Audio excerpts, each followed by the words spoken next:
Greetings and thank you for connecting with us here at Virtue Speaks. It is our desire to help encourage, inspire, and motivate you to be all that God purposed you for.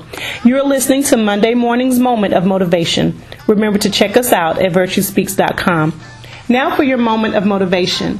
I received a call from a friend a few days ago with some pretty devastating news.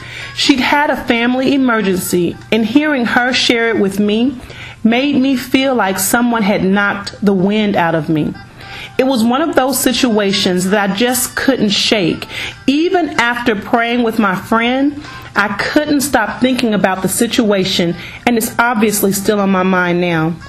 In addition to me feeling burdened by her emergency, it also made me realize how often I find myself worked up, upset, overwhelmed about stuff that really doesn't matter.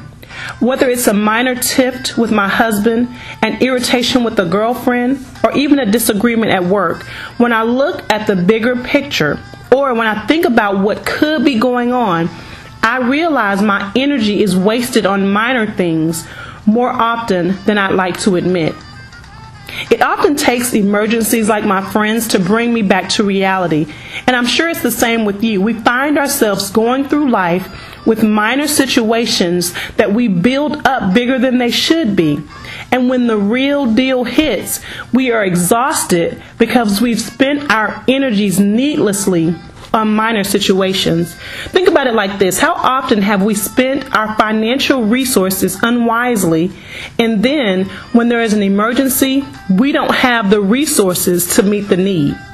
Okay, maybe that's just me, but hopefully you get the point.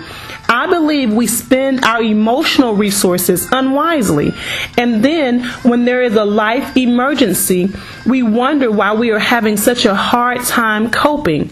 It may be because we have gotten so worked up over the minor that we can't handle the major. But I believe there is a simple fix. We just need to choose, like Whitley Gilbert from A Different World used to say, to relax, relate, release. Is that how it went? But anyway, you get the point.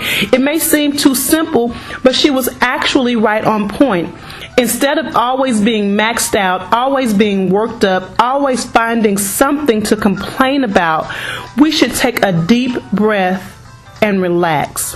Here's a formula to dealing with the people in your life that may often trigger you to get worked up about minor situations. If it's your significant other and he said or did something, or she said or did something to set you off, ask yourself, is this a deal breaker? If not, put it in its proper place. If it's a friend that has a habit or behavior that irks you, remind yourself that you have ways that may irritate them, and then show them the same grace you want shown to you. If it's your child that has worked your last nerve, remember, you are grooming future adults. Give them the room they need to mature and grow. The Serenity Prayer is one of my favorite go-to prayers when I'm feeling overwhelmed.